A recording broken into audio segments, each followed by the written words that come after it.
several thousand years ago, where gods clashed with titans and mortals bent to their will. Ares! Destroy my enemies, and my life is yours. It was also a time when a ruthless and skilled Spartan captain rose to power by spreading terror and brutality throughout the villages of Athens. Burn this village! Burn it to the ground! With his lust for victory, and through a devilish pact with the god of war, Ares, he found himself seeking vengeance against the very gods who have given him his unyielding power. Athena! You conspire against me! You will pay for this, Zeus. Be certain of that. Thus was born the story of Kratos. Conceived not in the ancient chronicles of Greek mythology, but in 2004 in a revolutionary game development studio in California. With director David Jaffe at the helm, the team at Santa Monica Studios created what some have deemed one of the greatest games ever made.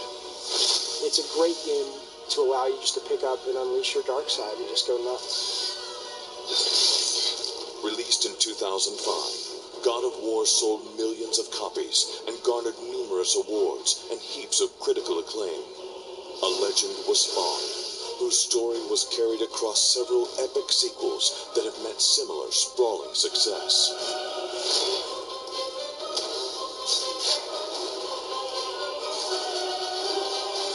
With each installment in the God of War franchise, a new director was summoned to continue the story of Kratos, creating a fresh experience for a well-known and established character. Join us as we meet the unique minds behind the legend and learn how each director developed their respective games and contributed to the mythology of God of War.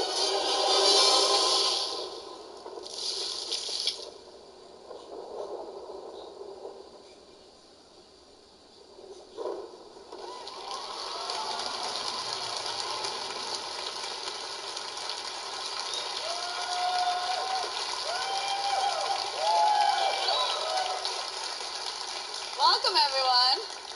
We have some Kratos fanboys here, I assume. Nice.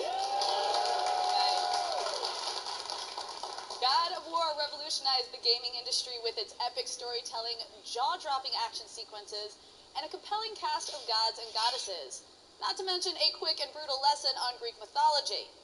It is something I consider to be one of the most eye-catching and platform-defining franchises out there, and has set the standard for every action game that has tried to follow. Today, we will discover the vision behind the vengeance as we meet the directors of each of the God of War installments. First up, his visionary eye has brought us the destructively satisfying Twisted Metal series, which holds the record for being the longest-running PlayStation-exclusive franchise. But that wasn't enough for this ambitious alum from USC. He went on to direct the very first God of War, thus introducing us to the world's ultimate badass. Please welcome David Jaffe.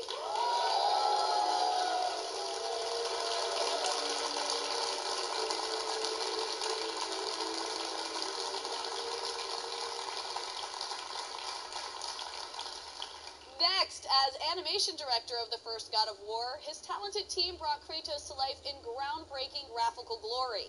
On God of War 2, he expanded the story of Kratos, deepening the saga and turning it into a legend. Please welcome Cory Barlog.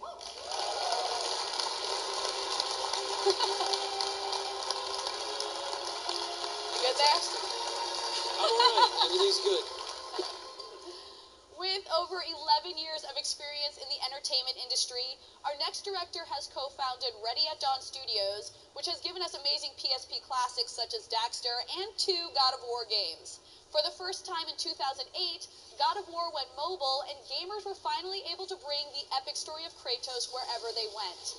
Please welcome the director of God of War Chains of Olympus, Rue Virasoria.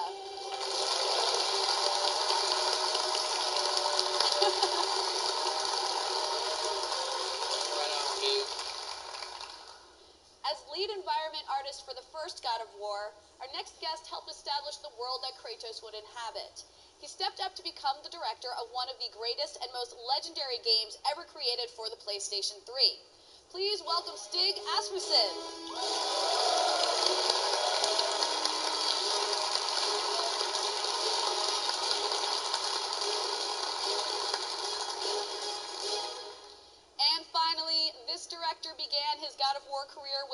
Dawn Studios, where he was lead level designer for God of War Chains of Olympus.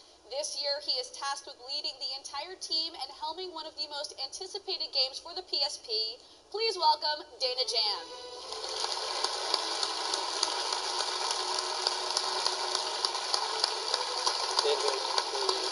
Ladies and gentlemen, the creative directors of the God of War franchise.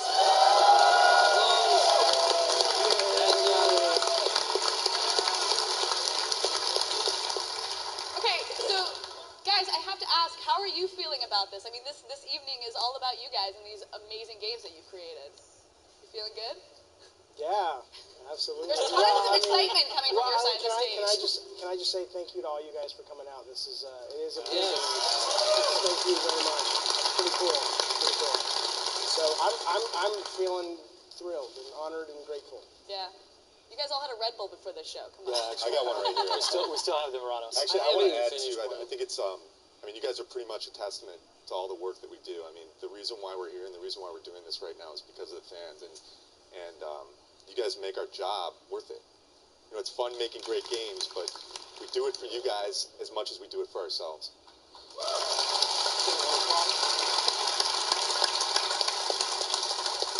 Okay, so we should probably break it down brass tacks at the beginning. What exactly does a game director do? This is an excellent question. We talked about this earlier, but I mean, from my perspective, I mean, a game director actually is kind of like, you know, the captain on a ship. They're basically there to make sure that everybody is doing the right thing and steering the thing in the right direction. And so, from my perspective, you're actually, you know, involved in a little bit of everything. But at the same time, I think that you had an interesting perspective on that too, and so did David, about actually doing nothing. Yeah, I mean, the way I look at it is like, maybe you do everything, but really you kind of do nothing. And I know Dave doesn't agree with that, but what I mean when I say that is like, when you become a director, you're not rolling up your sleeves and getting down and dirty like the rest of the team members do, and the sweat that they put in is actually propping your ideas.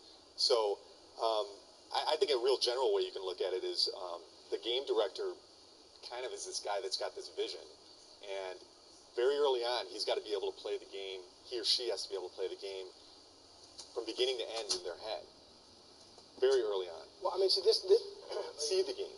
And they have to illustrate. They have to be able to illustrate that to the rest of the team. You're right. I mean, everybody. I don't know your background, but I mean, you can animate, you can draw, Not anymore. I can. What? Not anymore. But I mean, so yeah. I mean, obviously, the guys who are also in the trenches who then move into a director role, I imagine would have a different perspective on it. But my perspective, though, is it's when you talk about sort of the vision of the game, especially in the first God of War, when nobody, with the exception of a couple of us, had any idea what it was. Every single day you are sort of having to deal with the fact that you've got a very talented, incredibly educated, brilliant team that's going, does this guy know what he's doing? And you have to figure out a way to convince them by hook or by crook that you actually do have a vision in your head. And so when you say, well, the director doesn't do anything, I'll tell you what, I mean, it is a great job, and I'm hopeful that Sony allows me to continue to do it for them as long as they appreciate what I can do. But it is a hard motherfucking job. And you guys managed, I don't know about you guys, but you two guys managed to do the job and still be really well liked on the team.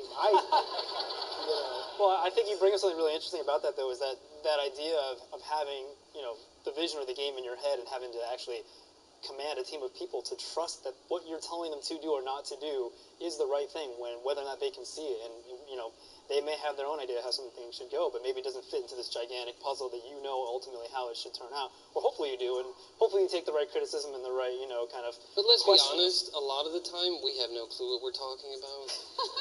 I mean, there are a lot of leaps that you make in this job where you're like, all right, look, I kind of know what I want, but sometimes you're discovering as you go. Yeah, and the thing is that's the hard part. If you don't believe it yourself, or if you don't know it yourself yet, it's making people believe in the idea. That's, I think, one of the hardest things. Otherwise known as lying. Yeah, well, that too, but becoming the cheerleader, right? But yeah. Even when the morale is down, you got to make people believe that this is the right thing to do.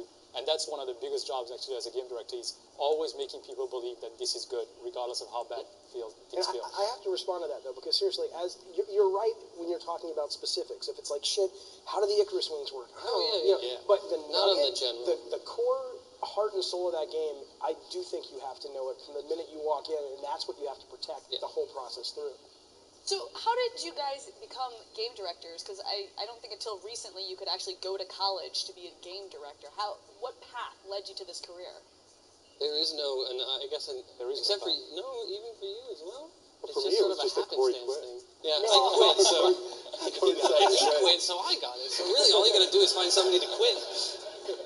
Well, Just quit. You were saying Right, you started exactly. in animation and you guys started in drawing. Is that is that eventually what led to it? No, there was no direct path on that. Me doing animation and me ending up in directing was really, I guess the only reason I got it is because everybody who was good turned it down. No. Corey and I had a lot of discussions about the storytelling in Max Payne 2. And we were very much about how do we tell stories via interactivity and not through cutscenes. And the minute we started having those conversations, it was like, okay, he gets it. And so it wasn't that everybody else turned us down.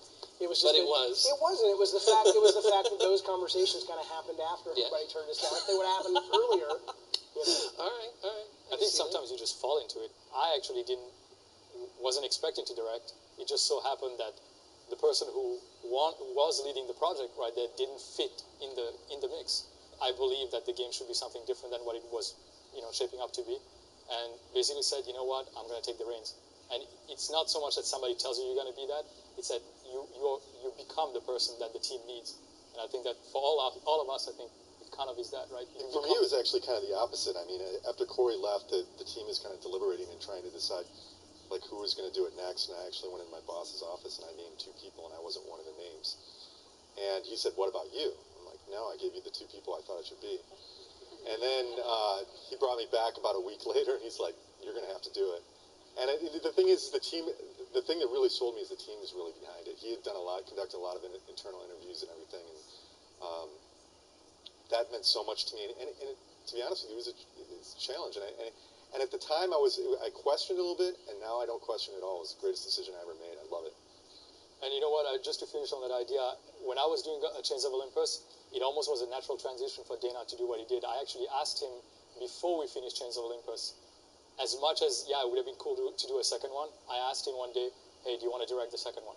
You just said you didn't want to do this anymore. Yeah. Kind of like along those lines. Pass the buck. Yeah. It appears to usually happen in the most weird places. Yeah. Like, hey, it's in the kitchen and you're having a bang, and someone's exactly. like, hey, you want to direct the next game? Yeah, sure, all right. But I mean, if I Over can drinks, usually. if I can kind of speak to the other end, because to me it's a coveted position. It is a position that I fought for. That frankly, when I started at Sony, there weren't even designers. The idea of going, to my bosses and saying, "Hey, I want to be a designer," it's like, do they have those in video game? I mean, this was back in 16-bit, side-scrolling days. It was like, the artist will do it, and the programmer will add some pickups. I mean, that was literally how 95% of the games got made. It's certainly console games. And so, first it was fighting to explain we need designers in games. And not every game needs a director, but a game like this, where you are establishing a universe, if you don't have, whether it's a good vision or bad vision, if you don't have a singular vision that everybody is funneling through, everybody's off making their own pieces. And if you're talking about building a brand new universe and you don't have a core idea that is sort of a singular vision, and ultimately the whole team, not the whole team, but key members of the team begin to add to that, you just end up with a big mishmash, and it usually is a game that gets canceled. So for this game, it was a position that I was proud that we kind of pushed and said we need this as a position for this game. Right. So let's talk about how God of War started. How did you even come up for the idea for this brand new universe, as you were saying? Well, here, Dick. In the best possible way. That even sounds not good. No, seriously. So I had always wanted to do a game that felt like you were going on this big adventure. And so that and my initial love of Greek mythology were sort of the initial, ideas of, hey, let's make a God of War, let's make a Greek video game. And then there was a sense of, brutality and violence, frankly, is something that a lot of gamers that sort of embrace this genre like. And we were kind of like, well, what if we kind of mix that with Greek mythology, which was very violent and very sexual and very adult if you read it. And so that's sort of where it all really began. Everybody already knows it's a team effort. Everybody knows that Jack couldn't do God of War 1 by himself. But until Corey came on and brought the animation to Kratos, it was like I could show everybody videos of Russell Crowe and Romper Stomper till the fucking cows come home. But and I did. I said, you see how he's slamming this guy's head into the bar? But until Corey came on and was able to actually take that and express it through animation, he was kind of a dead character. And, Corey is as much as, if not more, the father of Kratos than I am. Oh, Dave. True. He actually explained what the character was. Oh, sorry, but he said it was Martin Riggs and Russell Crowe. Yeah. That was the example he gave. First day on the job, he's like, hey, Greek mythology. He's Martin Riggs and he's Russell Crowe. Go. I remember the one sheet that we turned into Sony that said sort of what if, it actually said what if Paul Verhoeven, which nobody knew, so I changed it to Ridley Scott. But what if Ridley Scott directed Clash of the Titans? And it was the idea of basically taking that kind of very adult sensibility and applying it to Greek mythology. And so there were a lot of stories that, we originally had Kratos mimicking the Perseus' mother story where he was put in a box and thrown into the ocean and covered with chains, and that's where his chains originally came from because it crashed on the rocks, and Ares was attacking the seaside village. And it was and everything kind of technology and animation, and Charlie Wynn, who was the concept artist who really kind of gave birth to this character visually, everything fed into everything else. And my favorite story about that just really shows how incestuous it is that Charlie was doing, I went to him and I said, do a version of Kratos like Ed Norton from American History X when he was the Nazi. Right? Because he was just so, he's a Nazi, but in terms of his physique, that scene where he curb stomps that guy and he's like, and it's like, holy shit, he's badass, And so he kind of did, it didn't look like Ed Norton, but it had that vibe. And the way Charlie draws, and I don't know if most artists do this, but I've never encountered this, where he drew it, but the skin was all white. And it wasn't that it was white, it was like a primer or something. And I mistook that for, you gave him white skin, that's awesome. He's like, no, I got to color him in. And I said, no, don't do that. This is genius. And from that, I remember it was me and Charlie and one other guy, I forget who it was, standing there. And we said, well, we got to come up with a reason why he has this skin now. And that gave birth to the story of, hey, he kills his family and he gets cursed, and that's the ashes of his dead family. So everything on a game, because it's not like a movie where you have a screenplay and then you make it. You're making the game well before you know all the elements of the story. Everything kind of fed into each other until the very end, and it's like, I guess we have a complete product. I'll be quiet now. You guys should say something. Now, okay, so Kratos is this, bloodthirsty character with no real moral compass beyond personal vengeance, really. Yet we all root for him. Why do you think that is? I think it goes to the core of what you were talking about also. He's the alpha male, but at the same time, the whole Martin Riggs thing with Russell Crowe really rings true. It's just that it's the kind of guy that you don't want him to be all good or all bad. You want him to straddle the line. And that's the thing, that's what makes him so great, is that he straddles that line between you don't really agree, but you're fine doing that because ultimately you know that the end goal is right. And it's the making of every great hero in every story, I think. If you look at the history of humanity, if you look at the greatest stories out there, it's always about that guy who straddles the line. He's also the underdog. I was going to say the same thing. And that's, everybody loves a good underdog story, and he's not he's not the one that you normally think of it, but for me, that was the biggest thing.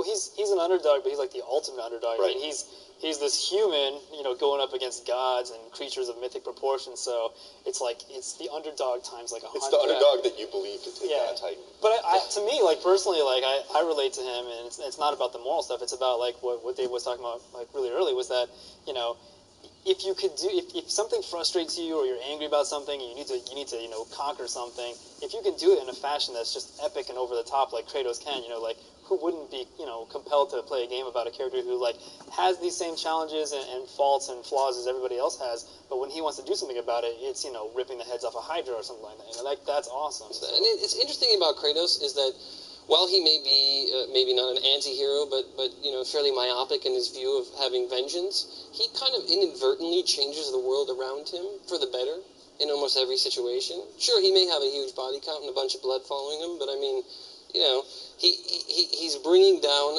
a fairly corrupt system of gods. In the end, he actually gives mankind free will. So I think his actions, while from a different perspective on his own desires, actually help the world, which I don't know if everybody sees it that way, but... With the success of the first God of War, what was the reasoning behind getting a different director for every installment? Did you just become too expensive? I wish. I left Sony because, for me, it was a sense of, I was looking at what these games were making, and I was just like, and I was seeing friends selling companies and making a lot of money, and I don't know if I'll ever have the ability to do that, but it was me kind of going, you know what, I want to strike out and kind of try to make great games and make a crap ton of money. And and that's just honest. I was just like, you know what, there's a lot of money in this industry. Maybe I'll never get any of it, but it would be kind of cool if I could. And so that was why I left, and you stepped in. Yeah, I think it was a little bit of the same. For me, I liked going into work with the people I liked going into work with. So seeing a lot of those people leave, and Eric Williams was a guy I'd worked with for like the last 15 years. He was the main combat guy on God of War 1 and God of War 2. He was striking out to be a consultant, and Shannon had left as well. Phil Harrison, and that was a really big blow to me. I'm just kidding about that. So I kind of realized, like, you know what, staring down the barrel of a long 3-year crunch on that game with not some of the people, excluding some of the people I really enjoyed working with, kind of, it didn't appeal to me anymore. And other opportunities, you know, getting to work with George Miller, I was pretty much not going to pass that up. So it wasn't any sort of indicator of like, hey, you know what, we got to have a different director. It was a good spin. It's a great spin to say, hey, we have a different director. That was the whole process from the beginning, because we wanted somebody different. But the reality is maybe our own egos got in the way. So we all wanted to move on and do bigger, better things, calling all cars. Yeah, I mean, for me, nice job there. But as far as, you know, moving on, I think it's not so much that I didn't like doing what I did or anything like that, but we started the company, me and a couple of other friends, and at the time that God of War was finishing, I think the company as a whole needed me more than the game did, and I was juggling business with making a game, which is always a bad idea because you'd end up by arguing with yourself constantly, because creative ideas don't necessarily make good business ideas, and when I talked to Dan, it was mainly that. It was just, you know what, at least for the time being, I need my focus on strengthening the company, and I couldn't do both and be sane. But you know what, that said, we have 5 directors, 5 games. I think that's the reason why the games work that well. I was just going to ask, why do you think having so many different directors is beneficial to the franchise? We all have our different takes. We might not agree with everything that we would do, you know, in each of the games. But that was the beauty of it, right? It's like the franchise wouldn't be what it is if not for the fact that we all brought a little bit of ourselves into the game we're making. So then let me ask you this. As the franchise has progressed, how have each of you changed the character of Kratos? How do you think his arc has grown over the games?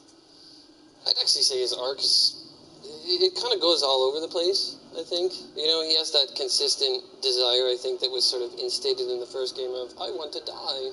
I did this horrible thing and I'll never forgive myself for it. And it sort of returns a little bit to that. But, I mean, I think maybe it's a little bit to our detriment, perhaps. We haven't evolved his arc to change him as a person. I mean, he still kind of just shouts at the gods and says Ares and Athena a lot, which is great. He's an honorary character, but there are layers beneath that I think we could have explored. I know for myself, I felt like there was a lot of balls I dropped. That didn't sound right, did it? No, it didn't. I dropped the ball several times from a story perspective on that game, because I tried maybe to go a little bit wider. I wanted to really have Kratos' impact be felt throughout all of the world, throughout all of that Grecian world, so maybe a little bit too much of the overreaching aspect and not personalizing his story. That's, I think, is an exciting aspect about Ghost of Sparta, is that it really gets down to Kratos' heart, more of a personal story, rather than maybe the overreaching grand epic that I was trying to go for. You know, I think that is really a really good point. Like when we started working on that story, that I screwed up. That was a good point. Not that you're dropping Thank balls. you for that. You know, I drop balls. yeah, keep those balls up. Right. But no. Okay. That, you know, when we first started talking about I can't say anything worse than you've already said. No, but that when we first started talking story on Ghost of Sparta, I mean, it's this huge story with this huge arc that, you know, one of the decisions made early on was to focus on a smaller aspect of it, right? It's like we kind of know the big picture, but let's hone in on a part of his backstory that'll connect this game to the other ones, and let's really tell it in fairly great detail so that you can get, you know, you can get a lot out of it, and you kind of feel like, oh wow, we didn't just kind of gloss over that. That was kind of an important thing, and it really does tell me a little bit about why he's so pissed off, and you know, so I think that was actually a cool choice. Maybe you dropped some balls, but I think you picked them up. Thank you. We're going back to that? Yeah, we're done with that though. We get the reason behind the rage. So what did each of you learn from Kratos along his journey? I can tell you exactly. I mean, God of War is about a guy who, God of War 1, is about a guy who puts everything aside for his ambition for work. And he loses his wife, and he loses his kid. And, that's all I need to say about that. So, I don't even want to follow up with anything now. I don't mean to be sad. You couldn't have waited till last to say it's about putting your work ahead of your spirit. I mean, that's what that's what it was about for me. So I guess killing people solves problems is not really going to go over so well. No. You're the one who went grander and bigger. It totally can be. Right, yeah. No, I did learn something from Kratos, actually. Tell me. That what you want, you should just take it. It seems really basic and really simple, but quite honestly, Kratos gets everything he wants, save for the fact that he doesn't get those horrible memories of killing his family out of his head, which was a great little whoop, pull the football away. But I really do believe, there is a lot to be learned from that. You know what, if you want something, be damned the consequences. Be damned this sort of pessimistic thinking that you could talk yourself out of it, and just do it. Because if you don't do it, you won't do it. Now it's time for deep thoughts. It's very true, though. No, it's very true. And Dana, we haven't seen your game yet, but Yeah, well, soon enough. yeah. But no, I mean, I think from a character standpoint, I think super insightful what Dave just said about the whole idea of Kratos basically forsaking the things that really matter in his life for his job. It's like war, making these games. These games are really, really hard. So who you have in the trenches with you really matters. And, it's a really strong group of individuals that work together as a team to make these games. But we're all sacrificing stuff. We're all making choices every day, to make these games as epic as they are so you guys will enjoy them. But there's a cost to all of it. So remember, when you get your $5 off at GameStop for the used copy. I'm kidding. The God of War series saw Kratos traversing worlds not often seen in video games. Let's take a look at his epic journey.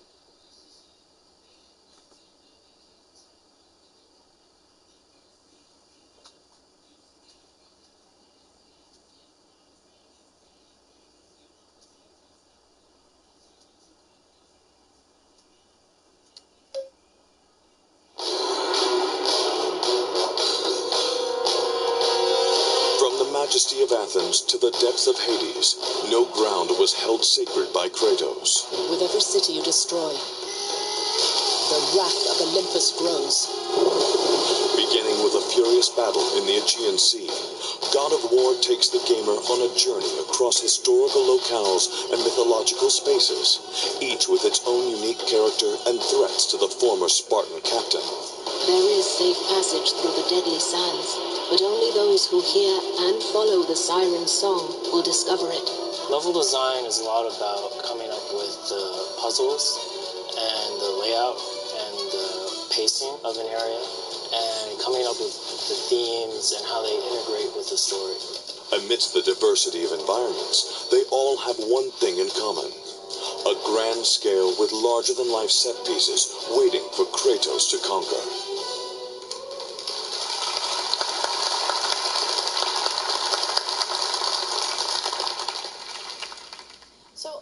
So many levels in these games are these just massive environments where Kratos is almost just this tiny little character running through it. Do you ever think there was any danger of diminishing your protagonist?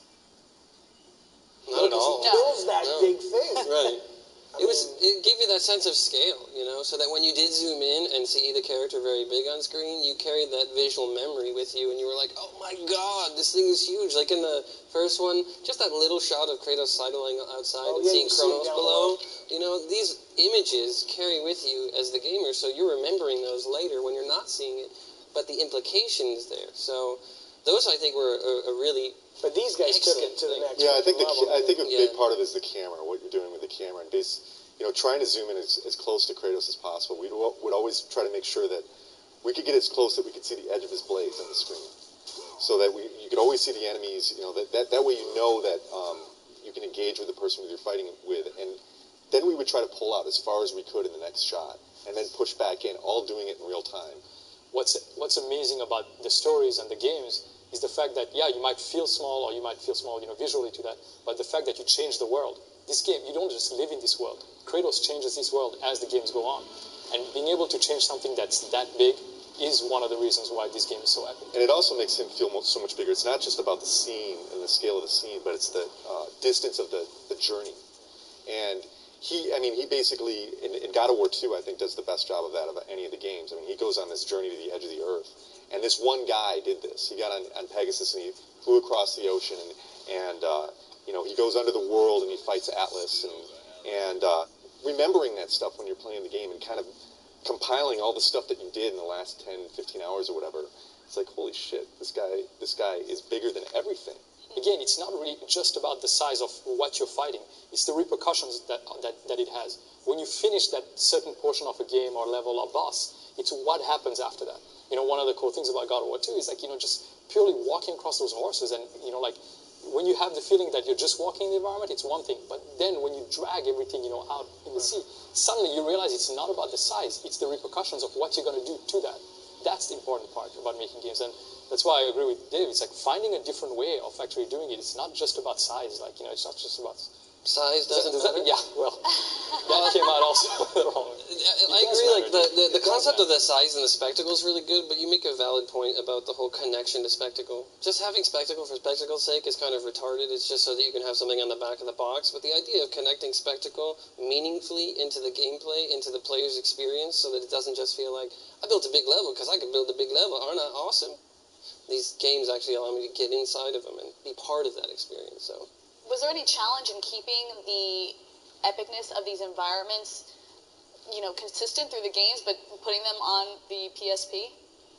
Absolutely. Oh my God. It's like everything that's in your head, the one thing that we did when we developed both Chains of Olympus and Ghost of Sparta, we didn't think of them as PSP games. As a matter of fact, I think at the very beginning, when you first start PSP games, the idea was to turn around, it should be like a 2D side-scroller. It should be Kratos, swinging his blade, 2D side-scroller, climbing, not really a God of War game.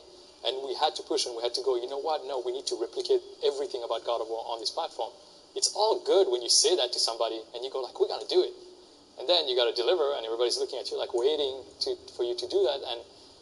And yes, in your head, in concept art, in, just creating the worlds, it all works. As soon as you got to get it in there, it's like, literally it's like shoving this big thing in this little hole and you're just going like, I can't do it. And every single time, I know, sorry. I saw that. Because you should have a button like Dr. Evil, and anybody who makes a fucking cock reference, boop. And so, you know what? We'd be the only ones left so far. That's all I'm saying. You're making up for it, Jaffe. What's that? I said you're making up for it. Yeah, no. So much class. All right, Olivia. All right. Oh, snap. I think there were a lot of things we didn't even consider early on that actually made a big difference. Was like God of War, until the time we'd done Chains of Olympus, already existed on like a 4:3 aspect ratio on a regular TV. So there was a lot of vertical real estate we didn't have on the PSP. I mean, it's a 16:9 display. And so having a character who has aerial combat, like he's constantly jumping off the screen, So we kind of picked a camera distance that felt fairly safe so you could see him, you could see the action. And we're like, okay, let's kind of leave that alone and see if we can get everything to work. And it does. And then we followed the playbook, essentially, of, these epic, big grand scale shots. We put them in there. And I think with all those things, they kind of work together and it still feels like God of War. And then when we went to make Ghost of Sparta, we're like, okay, let's try like to be even more cinematic about it. Let's keep the camera out and let's let him get kind of small. And playing off of these things that you were talking about in the character design, he's got this ashen skin. He pops on screen. He's got these chains that glow and he's whipping around. They're way bigger than he's ever going to be. So if you show him really close up, even on the PSP, and he fills most of the screen, and then you pull out because a giant monster just came out of the ocean, and he gets really tiny, it's okay because so long as he's still readable and he lights, it's going to work and it's going to still feel epic. And I think even on the handheld, people are just going to be surprised that it still works. You just got to hope that